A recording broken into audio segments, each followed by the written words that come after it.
Babae, nakita mo ba si Yaya Pasita at saka si Mang Berto? Tanong niya sa babaeng kinaiinisan niya, habang nagpupunas ito sa sahig gamit ang suot nitong damit, kahit may mop naman. Halos araw-araw na lang siyang napapabugan ng hangin, sa tuwing nakikita niya ang babaeng ito. Araw-araw ay naghihirap ang utak niya sa kakaunawa sa kabobohan nito. Mabuti na lang talaga at kinakaya niya pa. Babae. Bahagya niyang hinawakan ang dulo ng buhok nito para kunin ang atensyon nito. Sa tingin niya kasi ay biniri nito. Lahat na yata ng kapansanan ay sinaluna ng babaeng to. Alam mo ba kung nasaan sina Yaya Pasita at Mang Berto?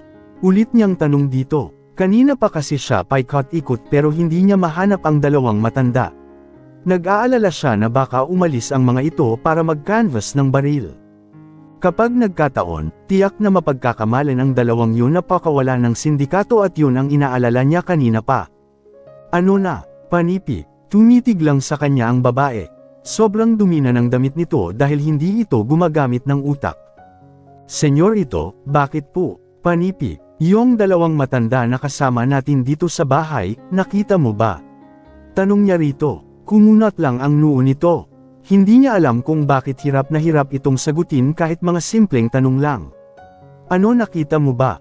Hindi ito sumagot kaya naisip niya na baka bingi ito, kaya ang ginawa niya ay ginaya niya ang lakad ng Yaya Pasita niya.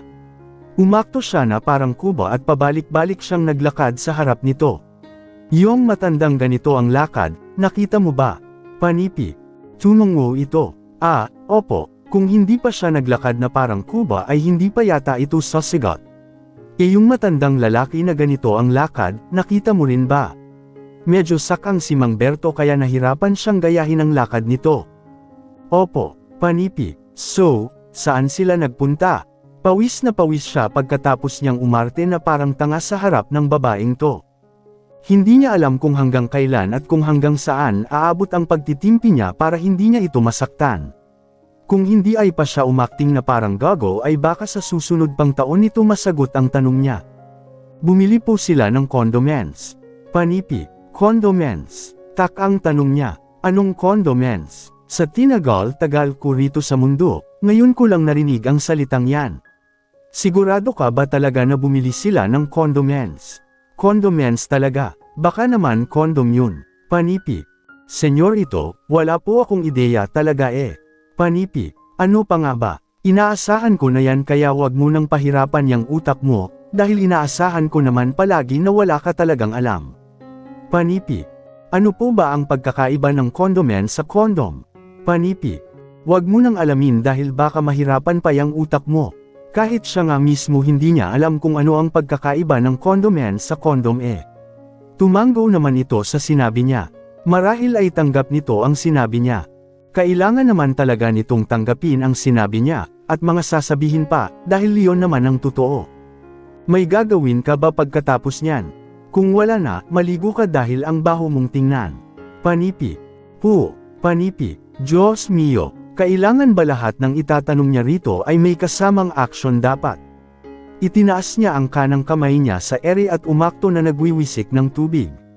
Ang sabi ko, maligo ka. Pumasok ka roon. Itinuro niya ang banyo. Pumasok ka roon tapos wag ka nang lumabas kahit kailan. Panipi. Panipi. Wala, panipi. Nang tumayo ito ay muntik itong madulash kaya napahawak ito sa kanya, dahilan para saman niya ito ng tingin. Nang may tumikim sa bandang likuran niya ay mabilis pa sa 4:00 na nabitiwan niya ang babaeng, sinalulahat ng kapintasan sa buhay. Rafael, anong ginagawa mo? Nakasimangot na tanong sa kanya ng magaling niyang yaya. May daladala itong basket na kagaya ng dinadala ng mga sabungero kapag magsasabong ang mga ito. Pinupormahan mo ba si Chichay kapag hindi kami nakatingin ni Berto? Yaya, okay pa ba yung pag-iisip nyo? Sa tingin nyo ba magkakagusto ako sa babaeng ta? Hinding-hindi mangyaya, napahinto siya sa pagsasalita nang makita niya na ipinasok ni Chichay ang hintutulo nito sa loob ng ilong at pinapaikot-ikot nito iyon. Desididong-desido ito sa pagdukot ng dumi nito sa ilong kaya halos maduwal siya. Mabilis pa naman siyang masuka kapag mayroon siyang nakikitang hindi kanais-nais sa paligid niya. Doon ka nga sa banyo maggaganiyan. Inis niyang sita rito. Alam mo nang may nag-uusap dito tapos gagawin mo yan. Kadiri ka, panipi. Naalala niya tuloy yung anak ng kaibigan niya na halos makain na ang sipon dahil sa kaiyak. Buwan din ang pinalipas niya bago siya nakakain ng normal, tapos itong babae na ito, parang uulitin na naman. Iniwasan na niyang mapatingin sa babae dahil siguradong masusuka na siya kapag tiningnan niya pa ito ulit. Nilapitan niya ang yaya niya at inakbayan.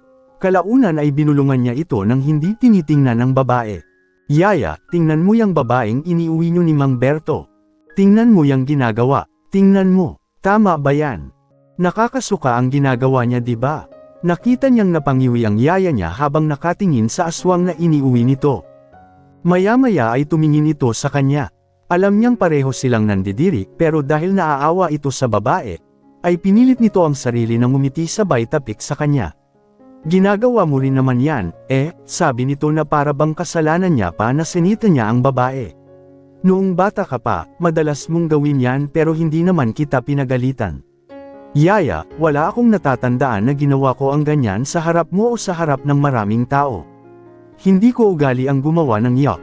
Panipi. Hindi na kinaya ng sikmura niya nang makita niyang seryosong banibilog-bilog ni Chichay sa ere ang mga bagay na dinukot nito sa sariling ilong kaya mabilis siyang sumibat para samagap ng sariwang hangin sa labas. Maya-maya pa ay napansin niya na nakasunod na rin sa kanya ang yaya niya, kaya inismira niya ito lalo na nung makita niya na muntikan itong masabsob sa lupa dahil sa laki ng mga hakbang nito. O ba't nandito po kayo? Tanong niya rito na may kasamang paninita. Hindi niyo rin kinaya no? Panipi. Ano bang sinasabi mo riyan? Nandito ako dahil gusto kong bisitahin ang mga tanim ko, anito at pasimpleng nagsubo ng candy. Abay matindi talaga, nakita niyang naduduwal-duwal ito pero umakto ito na kunway normal lang ang lahat. Wag nga ako yaya, iba na lang ang lokohin mo, wag lang ako. Mabuti sana kung hindi kita kilala. Bakit kasi takot na takot kang ibalik ang babaeng yun sa abandonadong lugar? Kapag nagtagal yan dito, magkakasakit talaga tayong lahat. May gamot naman, bili na lang tayo. Ay nako, bahala nga kayo. Maya-maya pa ay namataan na rin niya si Mang Berto na nagmamadaling maglakad papunta sa gawin nila habang nakatikip ang bibig nito. Pero lumiko ito at pumupwesto sa ilalim ng puno ng nyog at samuka ito roon. Kita mo na, nung tatlo lang tayo dito sa bahay, hindi naman tayo ganito. Pero, nung nag-uwi kayo ng aswang, wala na sa totoo lang, tinatamad na akong gumising araw-araw. Nakakatamad mabuhay kapag ganyan ang kasama mo sa bahay yaya. Simpleng bagay kasi pinapalaki mo, sito nito sa kanya. Hindi mo ba alam na bawal magtanim ng galit sa kapwa? Rafael, may edad ka na, kaya sana maging advance na yang utak mo. Mabuti nga ganoon lang ang ginagawa ni Chichay Ganoon ba yaya? Dapat ba hintayin ko pa yung iba niyang gagawin bago ako mag-react? Wow naman yaya, bilib din talaga ako sa iyo. So, kasalanan ko pa pala dahil mahina ang sikmura ko, ganoon ba? Panipi. Ganoon na nga, kumain ka kasi ng maraming prutas. Panipi. O anong tawag mo sa ginagawa ni Mang Berto ngayon? Kasalanan niya rin ba ang nangyayari sa kanya ngayon hayaya? Nakasalampak na ngayon ang matanda sa lupa habang namumula ang mukha nito. Nang makita ng yaya pasita niya ang kalagayan ni Mang Berto, mabilis niya itong pinuntahan habang siya ay nakamasid lang. Pag-alis ng yaya niya ay napatingin siya sa basket na inilapag nito sa lupa. Ano kaya ang daladala ng matandang ta? Aniya sa isip. Hindi kaya baril. Kung sakaling baril, saan naman kaya nito binili? Kung binili lang nito sa tao ay tiyak na may kasunod na itong pulis maya-maya, dahil sigurado siyang illegal ang ginawa nito. Kapag nagkataon, makukulong ito sa edad na 75. Iiyak talaga ito sa kulungan kapag nagkataon. Dahil sa kuryosidad, ay paimpol siyang yumuko at dahan daw ang binuksan ang basket na hindi nito mabitiw-bitiwan. Pagbukas niya ay bumungad sa kanya ang iba't ibang style ng kutsilyo na binili yata nito sa palengke. Ano bang iniisip ng yaya niya? Iniisip ba nito na magagamit nito ang bagay na nasa harapan niya, kung sakaling sugurin nga sila ng mga kasamahan niyang sindikato kuno? Pambihira, ang lakas ng loob. Baka pagdating ng oras, hindi rin nito mapakinabangan ang mga pinagbibili nito dahil sa nerbiyos. Nang makita niyang inaalalayan na nito si Mang Berto papunta sa gawin niya, mabilis niyang isinara ang basket na dala nito, at formal na umupo. Ano pong nangyari Mang Berto? Mukhang hindi po maayos ang lagay niyo, Napansin niyang nagluluha ang mga mata nito, at may kaunti ring laway na tumutulo mula sa bibig nito, kaya medyo kinabahan siya para sa kaligtasan ng matanda. Yaya, anong nangyari? Hindi kasi sumagot si Mang Berto, kaya ang yaya na lang niya ang tinanong niya. Nakita niya raw kasi na nagdodrawing si Chichay sa loob ng kwarto niya kaya siya nasuka. Panipi. Anong nakakasuka roon? Panipi. Iho, nagdodrawing siya gamit lang naman niya ang kulangot niya. Nanghihinang sagot ni Mang Berto, dahilan para tuluyan siyang maduwal at mapadora. Diyos ko, hindi ko na talaga kinakaya, iho. Nanghihinang umupo ang matanda sa tabi niya. Matinding pagsubok ang pinagdaanan ko nitong mga nakaraang taon, pero lahat yun nalampasan ko. Pero, ito, mukhang dito ako susuko, iho. Numero 1 sa akin ang kalinisan at yun ang wala si Chichay. Panipi. Pareho po tayo, Mang Berto. Pareho po tayo, panipi. Ang arte nyo naman. Sikmat ng yaya niya sa kanila, na para bang sinasabi nito na pinapalaki pa nila kahit maliit na bagay lang. Lahat ng tao may dumi sa katawan. Ano ba kayong dalawa? Ikaw, Berto, wala ka bang kulangot? Di ba meron? Meron nga. Pasiga na tugon ni Mang Berto sa yaya niyang todo tanggol kay Chichay. Sino ba ang nagsabi na wala? Pero, nakita mo ba na binilog-bilog ko ang kulangot ko tapos idinikit ko sa papel? Wala tayong magagawa kung artistic si Chichay. E malay nyo pangarap niyang maging architect tapos di lang natupad. Hayaan nyo na, kayo ang nakakatanda, kaya kayo na lang sana ang mag-adjust. Aba yaya, ang tindi mo naman yata. Papatayin nyo po ba kaming dalawa ni Mang Berto? Kapag hindi nyo tinuruan ng proper hygiene ang babaeng yun, ay sisiguraduhin ko na malapit na ang katapusan niya. Dadalhin ko siya sa kuta namin, at doon ko siya papahirapan. Ikukulong ko siya roon ng 1 taon, na tanging kulangot niya lang ang magiging pagkain niya. Panipi. Abay, sobra ka naman. Panipi. Hindi ako nagbibiro, yaya. Hindi pa ako nagbiro sa buong buhay ko, kaya sabihin mo agad sa kanya na maglinis-linis siya ng katawan niya. Unti-unti ko nang tinatanggap na pangit siya at bobo, tapos pati ba naman pagiging marumi niya, dapat tanggapin ko pa rin. Aba yaya, lahat ng bagay ay may hangganan. Kapag hindi nyo talaga tinuruan yan kung paano maging maayos, makikita nyo na lang yan na nakabulagta habang duguan. Kaya mo bang gawin yun, iho? Tanong ni Mang Berto habang may takot na bumakas sa mukha nito. Dumb-obel tuloy ang pamumutla nito ngayon. Abay, malaking kasalanan yan kapag nagkataon. Punong-puno na rin naman ako ng kasalanan kaya lulubos-lubusin ko na po, Mang Berto, tugon niya rito sabay alis. Narinig niya pang inutusan nito ang yaya niya na sundan siya, at pigilan sa gagawin niya kay Chichay. Pasita doll, iyan mo, narinig niyang sigaw nito sa yaya niya. Sundan mo si Rafael dahil baka mapatay niya si Chichay. Panipi. Oo na, panipi, Panginoon. Napahinto siya sa paglalakad nang marinig niya na gumaralgal ang boses ni Mang Berto. Linisin mo po sana ang isip ng amo namin. Gabayan niyo po siya, bigyan niyo po siya ng mahabang pasensya, para hindi niya po mapatay ang babaeng iniuwi namin ni Pasita. Gabayan niyo po ang amo namin, Panginoon ko. Halos paulit-ulit nitong Yuzel habang nakatingala sa kalangitan. Rafael, may mga bisita ka. Imporma ng yaya Pasita niya habang paulit-ulit itong kumakatok sa labas ng pinto ng kwarto niya, pero hindi niya ito pinansin dahil inaantok pa siya. Bumangon ka na agad. Bakit ba tulog mantika ka? Paano ka ba naging sindikato kung mahina ang pang-amoy mo? Dapat malayo pa lang, alam mo nang may panganib na paparating. Hoy, ano ba? Gumising ka na, sabi eh. Lagi kasi siyang puyat dahil tinalo niya pa ang CCTV camera. Halos maghapon niya kasi binabantayan ng 3 at natutulog lang siya kapag tulog na ang mga ito. Isa pa, wala naman siyang inaasahan na bisita ngayon, dahil pahinga niya kapag araw ng linggo. Iho, gumising ka na. Diyos kung bata ka, huwag kang babagal-bagal dyan dahil delikado na ang sitwasyon natin. Kumunat ang noo niya nang marinig niya ang boses ni Mang Berto na nagpapanik. Mamamatay na tayong lahat kapag hindi ka pa gumising. Iho, nandyan na sila kaya lumabas ka na dyan. Maya-maya pa ay ang aswang naman ang nagsalita. Senyor, ito, bumangon na po kayo. Panipi. Ano ba ang nangyayari sa mga taong Aling Pasita, anong oras na po ba? Narinig niyang tanong ni Chichay sa yaya niya. Hapon na po ba o tanghali pa lang o gabi na? Panipi. Tanghali pa lang Chichay, sagot ng yaya niya sa bobo nilang kasama sa bahay. Kahit kasi oras, araw, at petsa ay wala talaga itong alam. Kaya ang ending, ay para itong sidekick ng yaya niya dahil lagi itong nakadikit sa yaya niya. Paano, lahat ng bagay ay itinatanong nito sa napakagaling niyang yaya na may busilak na puso. Hay! Nararamdaman niya na nahihirapan na ito kay Chichay, pero hindi ito nagrereklamo dahil alam nito na makakarinig ito ng sermon sa kanya. Senyor ito tanghali na po pala. Gumising na po kayo. Senyor ito, bangon na po.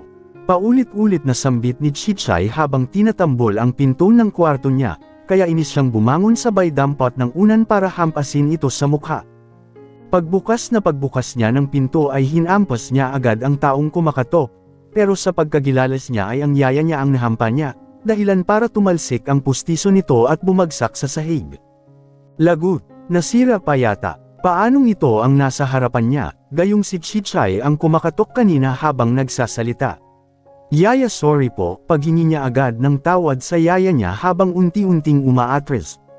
Hindi ko naman po sinasadya eh. Katok po kasi kayo ng katok kaya nabigla ako. Naalimpungatan din po ako kaya ko po nagawa ang bagay na yan. Naalimpungatan ka, Panipi. Opo, gusto mo ba akong patayin ha Rafael? Panipi. Mabilis siyang umiling-iling. Hindi po yaya, hindi ko po magagawa sa inyo yun. Hinanap ng mga mata niya si Chichay at sinaman ito ng tingin. Mamaya ka sa akin. Pagbabanta ng isip niya, lagi talagang disgrasya ang dala ng babaeng ta. Nakatayo ito malapit kay Mang Berto, habang may hawak-hawak itong itak. Samantalang si Mang Berto naman ay may daladala namang 2x2. Unti-unting lumipat ang mga mata niya sa yaya pasita niya, na kagaya ni Chichay ay may hawak-hawak din itong patalim. Yun nga lang, samurai naman ang dala nito. Ano kaya ang plano ng tatlong ta? Akala mo mga ninja eh. Mga siraulo talaga. Paano na ako makakakain nito kung sinira mo na ang pustiso ko? Mapagkakamalan akong aswang nito kapag lumabas ako ng bahay. Diyos ko naman Rafael, Panipi. Sasamahan ko na lang po kayo na magpagawa ulit, tutal naman maluwag na po yan eh. Panipi. Napatingin siya kay Chichay nang damputin nito ang nabasag na pustiso ng yaya niya, at mariin itong tinitigan iyon, na para bang first time nitong makita ng pustiso. Pagkalipas ng ilang minuto ay napatingin ito sa bibig ng yaya, at mabilis na napaatras at pagkatapos ay napakapit ito sa braso ni Mang Berto. Halatang natakot ito sa mukha ng yaya niya. Nag-iiba kasi talaga ang hitsura ng yaya niya kapag wala itong suot na pustiso. Wala pang ang 10 taon na suot-suot ko yan tapos sisirain mo lang. Diyos ko naman Ace Rafael. Halatang galit na ang yaya niya. Kapag binabanggit na kasi nito ang buo niyang pangalan ay talaga namang galit na ito. Hindi ko na alam kung ano na ba talaga ang nangyayari sa iyo. Kung kailan ka tumanda sa kakapanaging pasaway. Yaya hindi ko naman po talaga sinadya. Naalimpungatan lang po talaga ako. Hayaan nyo, sasamahan ko po kayo sa dentista mamaya para magawan po kayo ng latest na pustiso. Yun pong mahal at kakaiba. Hindi tayo pwedeng umalis ngayon dahil may mga sindikato kang bisita. Imporma ng yaya niya dahilan para sunod-sunod siyang mapalunok. Yari na. Kapag kinompronta ng yaya niya ang mga kaibigan niya, ay tiyak na katapusan na ng maliligayang araw niya. Siguradong pagtutulungan siyang bugbugin ng mga kaibigan niya, dahil sinisira niya ang magandang image ng mga ito, sa kagustuhan niyang mapatalsik si Chichay dito sa bahay niya. Nandyan sina Xander at Miguel Iho, segunda ni Mang Berto. Kaya nga aligaga tong si Pasita.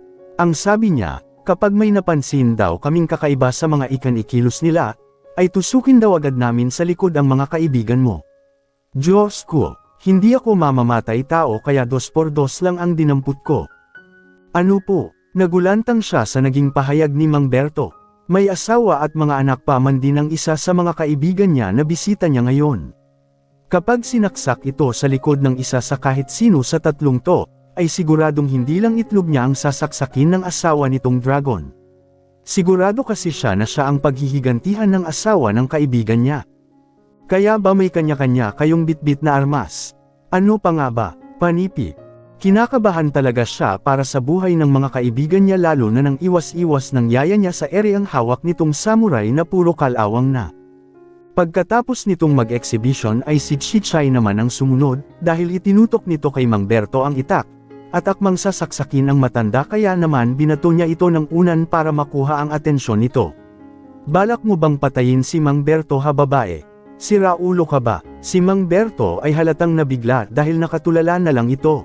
Hindi man lang umilag o umatras ang matanda. Ayan ba ang sasabak sa laban kuno? May nalalaman pang paanda handa sa laban tapos hindi naman alerto.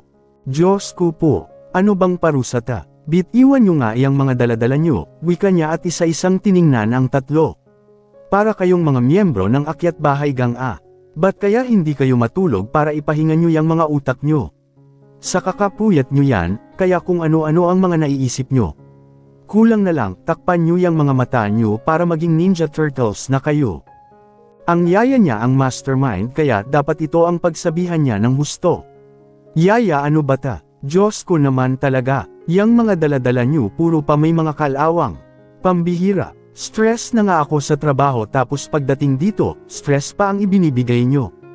Panipi, araw-araw na lang ay pinauulanan siya ng pagsubok. Hinilat niya ang sentido niya dahil naramdaman niya na pumipitik-pitik iyon, dahil sa 3 tao na nasa harap niya. Bakit ba kasi nandito ang mga kaibigan mo? Seryosong tanong ng yaya niya. Ano ba ang pakay nila sa iyo? Mali ba na maging alerto kami? Ikaw na rin naman ang nagsabi na pag-aralan namin ang kilos ng mga kalaban, di ba? Sabi mo, bawal ang bobo roon, kaya unti-unti kong tinuturuan tong si Chichay. Ano bang masama sa ginagawa namin? Gusto lang naming maging handa sa lahat ng oras dahil ayaw naming magsisi sa huli. Panipi. Oo nga iho, gagawa na ba kami ng aksyon o hihintayin namin ang signal mo? Senyor ito itakin ko na ba sila? Sa 3 nagsalita, kay Chichay uminit ang ulo niya. Matalas po ka dahil magdamag ko po tong hinasa, kaya sigurado po ako na masusugatan agad sila kapag nagkataon.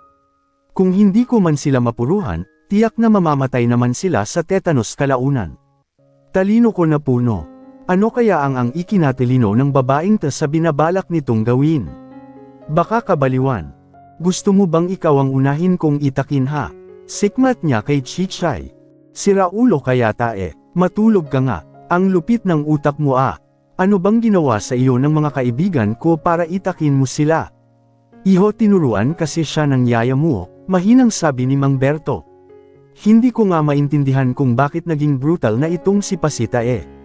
Kung may kamag-anak lang ako sa probinsya, uuwi na lang talaga ako, roon at pipilitin ko na lang na magsaka, kahit hindi ko na kaya kaysa naman makipaglaban ako sa mga sindikato, na alam kong hindi naman ako mananalo.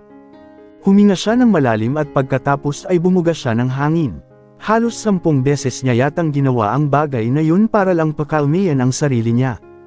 Chichay, tawag niya rito.